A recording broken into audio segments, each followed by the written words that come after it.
Good afternoon दोस्तों, आप सभी का बहुत बहुत स्वागत है शिशिर कंपटीशन क्लासेस के ऑनलाइन प्लेटफॉर्म पर। जैसा कि आप सभी जानते हैं कि शिशिर क्लासेस एकेडमिक के जो पृष्ठभूमि है, एकेडमिक के जो कह सकते हैं एकेडमिक की जान है और जनपद का सबसे ज़्यादा सफल संस्थान है।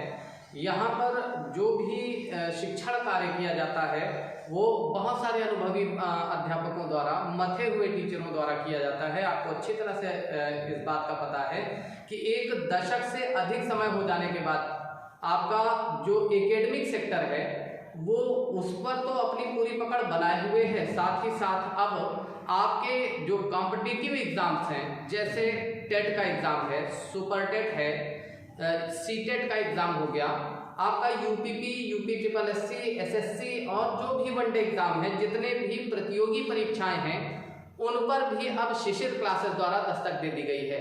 मैं हूं शराफत अशफाक, आप लोगों का हार्दिक अभिनंदन कर रहा हूं आपके अपने चैनल पर। अगर आप इस चैनल पर नए हैं दोस्तों तो इसमें आपको जो लाल रंग का एक सब्सक्राइब बटन दिख रहा होगा उस पर क्लिक कर लीजिए और ऑल नोटिफिकेशन का जो ऑप्शन आपके सामने हो उसको क्लिक करके ऑल ऑप्शन जो है उसको चुन लीजिएगा। कारण क्या है कि अभी तक आपको एकेडमिक जानकारियां मिलती थी, अब इस पर एकेडमिक के साथ साथ विभिन्न प्रकार की जो प्रतियोगी परीक्षाएं हैं उन पर भी आपको जबरदस्त जो है कह सकते हैं कि एकदम धुआंधार तरीके से जानकारियां प्राप्त होगी। और जैसा कि आप जानते हैं आज मेरी ये पहली वीडियो है जो संस्थान में के चैनल पर अपलोड की जा रही है और ईश्वर ने चाहा तो आगे आपको लगातार इस पर विभिन्न प्रकार की जानकारियां प्राप्त होती रहेंगी। ऑनलाइन और ऑफलाइन दोनों ही सेक्टर पर आपका कार्य जो है वो पूरे ईमानदारी के साथ, पूरी मेहनत के साथ किया जा रहा है और आप सभी लोगों से यही कामना की जा रही है कि जैसे आज तक आप शिशिर क्लासेस को अपना सपोर्ट देते रहे हैं, जैसे आज तक आपने अपना स्नेह, अपना अनुभव हम लोगों को दिया है, ऐसे ही हमारा मार्गदर्शन आप आगे भी करते रहेंगे। तो चलिए आज आपके सामने मैं अपनी पहली कंपटीशन की वीडियो लेकर आया हूं और जैसा कि आप जानते हैं कि जो जीएस का सेक्टर है वो बहुत ज़्यादा ब्रॉड है। इसमें history, polity, geography, environment, current affairs, population, UP special, general science और भी बहुत सारे टॉपिक हैं जिसको मिलाकर आपका जो जीएस का सेक्टर है कंपटीशन में तैयार होता है। फिलहाल इस पहली वीडियो में मैंने एक इंट्रोडक्शन चैप्टर आपके लिए दिया है, एक पहला चैप्टर आपके सामने रखा है भारतीय राज्य व्यवस्था का, जिसे कहा जाता है कि विभिन्न प्रकार के जो आपके एक्ट आए हैं या जो विभिन्न तरह के जो कह सकते हैं अधिनियम आए हैं जिनसे कंपटीशन में बहुत सारे प्रश्न बनते हैं, तो उसको लेकर आज का वीडियो मैंने आप लोगों के लिए बनाया है और इससे हम लोग ये समझेंगे कि आखिर कैसे हमारे देश पर अंग्रेजों ने कब्जा कर रखा था, किस तरह से उनको हमारी तरफ हमारी नजर जाती है, कैसे वो भारत की तरफ व्यापारी के रूप में आते हैं और धीरे धीरे करके भारत में एक प्रशासनिक ढांचा बना लेते हैं। तो इस पर हम लोग सविस्तार चर्चा करेंगे और आप सभी से फिर मेरा निवेदन है कि अगर आप चैनल पर नए हैं तो वीडियो को लाइक, शेयर और सब्सक्राइब कर लीजिएगा। कंटिन्यू अगर आपको वीडियो अच्छी लगे तो प्लीज इसे अब आप हर जगह शेयर कर दीजिएगा। चलिए देखिए एक चीज समझें, बहुत ही बेसिक तरीके से, बहुत ही सरल अंदाज में मैं प्रयास करता हूं कि आपको भारतीय राज्य व्यवस्था से परिचित कराऊं और आपको ये बताएं कि राज्य व्यवस्था के अंतर्गत हमें पढ़ना क्या है। एक बात बिल्कुल स्पष्ट है कि जो राज्य व्यवस्था है वो राज्य की व्यवस्था होती है, यानी इसके अंदर हम अभी शुरुआत करेंगे कि किस तरह से हमारे देश में अंग्रेजों का आगमन हुआ, कैसे उन्होंने हमारे देश पर कब्जा किया और किस तरह से हमारे देश में विभिन्न प्रकार की यातनाओं वाले कानून जो है वो अंग्रेज सरकार द्वारा बनाए गए और उसके बाद एक व्यापारी के रूप में आई हुई जो कंपनी है उसने कैसे हमारे पूरे देश पर अपना कब्जा किया, किस तरह से भारतीयों के मन में ये विचार आया कि हमें भी आजाद होना चाहिए और किस तरह से इसकी मांग उठती है और कैसे भारत आजाद होता है। आपको यहाँ पर एक बात अवश्य ध्यान रखना चाहिए कि जो कह सकते हैं कि आपने सुना होगा कि सबसे पहले भारत में 1498 में पुर्तगालियों का आगमन होता है। जो पुर्तगाली थे जिसमें आपका एक नाम जरूर आपको याद होगा, वास्को डी गामा। जब वास्को डी गामा भारत आता है तो वो भारत के केरल राज्य में पहुंचता है और केरल का जो राजा था जिसका नाम जमेरिन था, उसने उसको विभिन्न प्रकार के खाने पानी खिलाए। अच्छे अच्छे पकवानों को खाने के बाद उसने देखा कि भारत मसालों से समृद्ध है, भारत के पास मसाले बहुत हैं और इसकी पूरे विश्व को उस समय जरूरत थी। आखिरकार जब पुर्तगाली नाविक वास्को डी गामा यहाँ से जाने लगता है तो राजा जमेरिन क्या करता है, उसकी जो पूरी की पूरी जहाज थी वो मसालों से भरकर भेज देता है। अब ये पूरी दुनिया के लिए एक बड़े आश्चर्य की बात होती है। क्यों?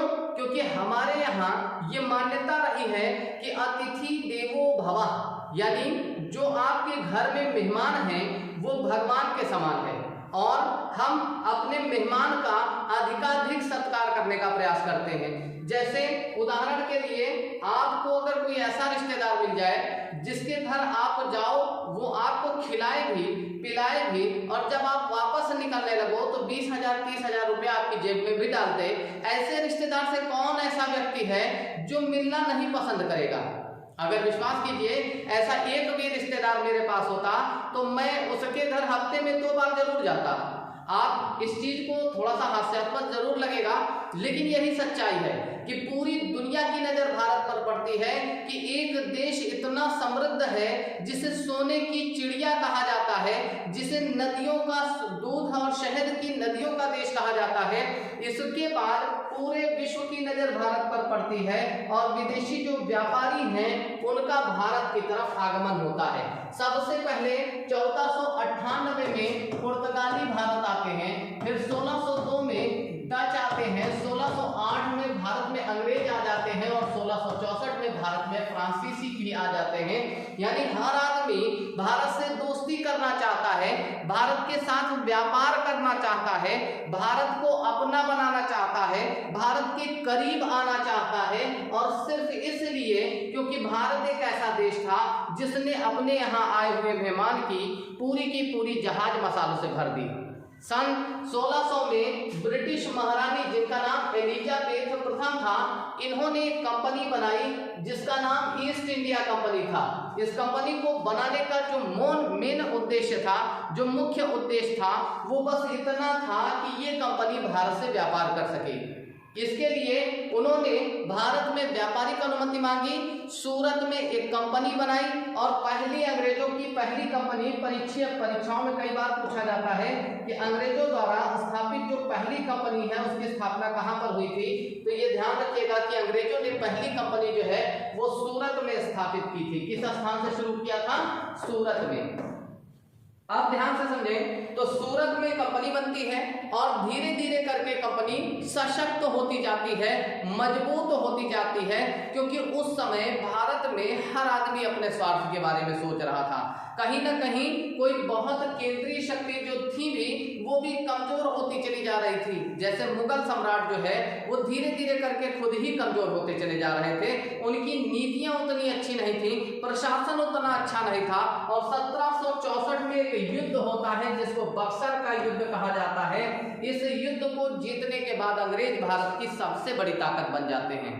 जब अंग्रेजों ने पूरे देश पर कब्जा कर लिया तो उसके बाद क्या होता है कि 1765 में कंपनी द्वारा ये कह सकते हैं कि बंगाल, बिहार और उड़ीसा, इन तीनों स्टेट का नाम आप याद रखेंगे, इन तीनों में राजस्व संबंधी जो अधिकार थे या दीवानी जो अधिकार थे उनको प्राप्त कर लिया गया। कहने का मतलब कि एक छोटी सी कंपनी जो लंदन से चली थी, सूरत में एक छोटी सी जगह पर स्थापित हुई थी, आज इतना विकास कर चुकी थी कि बक्सर के युद्ध को जीतने के बाद अब वो देश की केंद्रीय शक्ति बन चुकी थी और उसने बंगाल और बिहार में लोगों से कर वसूलने का भी काम शुरू कर दिया, यानी जो दीवानी अधिकार है उसको भी प्राप्त कर लिया। इसके बाद दोस्तों आगे बढ़ते हैं। देखिए जो आपको पता है कि कब बनी थी? 1600 में, और भारत में जो कंपनी स्थापित हुई वो 1608 में पहला जो है वो कह सकते हैं 1608 के बाद 1608 में इन्होंने व्यापारिक अनुमति मांगी। 1613 में भारत में पहली जो है इन्होंने अपनी स्थापना की कंपनी को, जो सूरत में बनाई थी। उसके बाद 1613 से लेकर कह सकते हैं कि आपका जो इनका शासन है वो 1700 कब तक चलता है? 1765 तक चलता है। ये ध्यान रखिएगा, 1765 तक जो कंपनी थी वो लगातार कह सकते हैं कि वो पूरी तरह से काबिज हो चुकी थी और पूरी तरह से वो निरंकुश हो चुकी थी। उसे किसी के प्रति भी जवाब देने की आवश्यकता नहीं थी। यानी कंपनी का जो शासन है उसको हम लोग मोटे तौर पर अगर डिवाइड करें तो 3 भागों में बांट सकते हैं, जिसमें से पहला जो है वो ब्रिटिश क्राउन का शासन, ये जो कि 1858 यानी 57 में जो क्रांति होती है, सन 1600 में सबसे पहले कंपनी की स्थापना हुई। फिर उसके बाद दूसरा कह सकते हैं कि 1773 तक ये लगातार बिल्कुल एकदम चढ़कर शासन करते हैं पूरे देश पर, और 1774 में बक्सर के युद्ध के बाद सर्वोच्च शक्ति बन जाते हैं और अनवरत इनका जो शासन है वो 1858 तक चलता रहता है। 1857 में जब भारत में आपको याद होगा कि एक बहुत बड़ी क्रांति होती है जिसे हम कहते हैं सिपाही विद्रोह, अंग्रेज इसे सिपाही विद्रोह कहते हैं, जबकि हम इसे भारतीय स्वतंत्रता का पहला संघर्ष मानते हैं। तो 1857 की क्रांति के बाद 1858 में ये पूरा का पूरा शासन जो है वो कंपनी के हाथों से निकल जाता है और ब्रिटिश महारानी के हाथ में चला जाता है। अब इस पूरे शासन को हम लोग 2 पार्ट में डिवाइड कर सकते हैं। पहला कंपनी का शासन कहलाएगा और दूसरा जो अंग्रेज भारत में जितने दिन थे, दूसरा जो शासन है उसे ब्रिटिश क्राउन का शासन कहा जाएगा। आशा कर रहे हैं कि आप लोग ये सारी बातें आसानी से और थोड़ा सा सरल अंदाज में समझ रहे होंगे। अब देखिए, सबसे पहले मैंने कहा कि जो कंपनी का शासन माना जाता है 1600 में शुरू हुई, 1764 में सबसे बड़ी ताकत बन गई और 1773 में इस कंपनी ने 1773 से लेकर आपका 1856 तक जो है पूरा निर्बाध तरीके से शासन किया। 1857 में क्रांति होती है और 1858 से ये पूरा का पूरा शासन जो है वो ब्रिटिश क्राउन के हाथ में चला जाता है, यानी ब्रिटिश महारानी के हाथ में चला जाता है। अब देखिए, जब शुरुआत करते हैं 1773 से, जहां से इसने अपने जो है कह सकते हैं कि कार्यों को आरंभ किया। सबसे पहले 1773 का जो रेगुलेटिंग एक्ट है इस पर बात करते हैं। देखिए, रेगुलेटिंग एक्ट क्या होते हैं?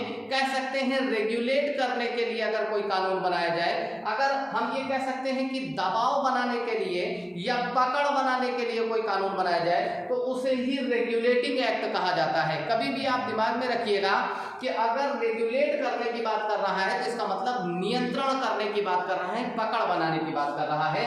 ये कह सकते हैं कि जो ब्रिटिश महारानी है या जो ब्रिटिश सरकार है उसके द्वारा 1773 का रेगुलेटिंग एक्ट पास किया गया, और इसलिए पास किया गया ताकि जो भारत में भ्रष्ट अधिकारी हैं, जो भ्रष्ट कर्मचारी हैं, उन पर किसी तरह से लगाम लगाई जा सके। इसलिए ब्रिटिश महारानी या ब्रिटिश सम्राट या ब्रिटिश क्राउन द्वारा एक एक्ट पारित किया गया जिसे 1773 का रेगुलेटिंग एक्ट कहा गया। ये ऐसा कानून था जो कि 1764 तक या 1764 तक अंग्रेज जो है वो देश में पूरी तरह से निरंकुश हो चुके थे। जब बक्सर का युद्ध हुआ तो उस समय तक उन पर कोई नियंत्रण नहीं रह गया था। और ये ध्यान रखिएगा कि इस समय जो कंपनी के अधिकारी थे वो बहुत ज्यादा भ्रष्ट हो चुके थे, बहुत ज्यादा कह सकते हैं कि वो मतलब जो है गलत कार्यों में लग गए थे, भ्रष्टाचार में लिप्त हो गए थे, प्रताड़नाओं में लिप्त हो गए थे, वो प्रताड़ित करते थे भारतीयों को। तो इन पर कह सकते हैं कि लगाम लगाने के लिए ब्रिटिश सरकार ने अपना पहला जो है रेगुलेटिंग एक्ट भेजा जिसे कहा जाता है 1773 का रेगुलेटिंग एक्ट। इस एक्ट द्वारा भारत में जो कंपनी थी उसको राजनीतिक और प्रशासनिक मान्यता प्राप्त होती है। अर्थात जो अभी तक एक कंपनी थी और कंपनी को ये अधिकार नहीं होता है कि कोई कंपनी टैक्स लगाए, किसी कंपनी को ये अधिकार नहीं होता है कि कंपनी किसी से कोई कर वसूल करे, लेकिन ये एक ऐसा एक्ट था जिसके माध्यम से भारत में अंग्रेजों को इस बात की छूट दी गई, ये कह सकते हैं कि वो अब भारत में किसी भी तरह के जो राजनीतिक कार्य हैं, राजनीति संबंधी कार्य हैं और जो प्रशासनिक कार्य हैं, यानी लोगों की भर्ती करना या लोगों को कार्य उपलब्ध कराना, अपने हिसाब से क्लर्कों को तैयार करना, इन सारे कार्यों को जो है अंग्रेजों को मान्यता प्राप्त हुई। इसके अलावा भारत में एक बहुत महत्वपूर्ण काम हुआ, इस एक्ट द्वारा भारत में जो केंद्रीय प्रशासन है उसकी नींव पड़ी। अब केंद्रीय प्रशासन का मतलब जहां पर एक व्यक्ति सेंटर में होता है, केंद्र में होता है और बाकी लोग उसके चारों तरफ एक धुरी की तरह नाचते हैं, उसे ही कहा जाएगा केंद्रीय प्रशासन। उदाहरण स्वरूप आप देखिए कि बंगाल का एक गवर्नर था जो पहले गवर्नर कहलाता था, इसको अब गवर्नर नहीं कहा गया। इस एक्ट द्वारा यानी 1773 के रेगुलेटिंग एक्ट द्वारा बंगाल के गवर्नर को गवर्नर जनरल कहा जाने लगा। क्या कहा जाने लगा? तो बंगाल का गवर्नर जनरल कहा जाने लगा और इसमें 4 सदस्य यानी जो 4 सदस्य इसको दिए गए जो इनकी सहायता करेंगे। कहने का तात्पर्य यह है कि जो बंगाल का गवर्नर था उसे अब गवर्नर नहीं कहा जाएगा बल्कि गवर्नर जनरल कहा जाएगा और उसकी मदद के लिए 4 सदस्यीय कमेटी या कार्यकारी परिषद का गठन किया गया।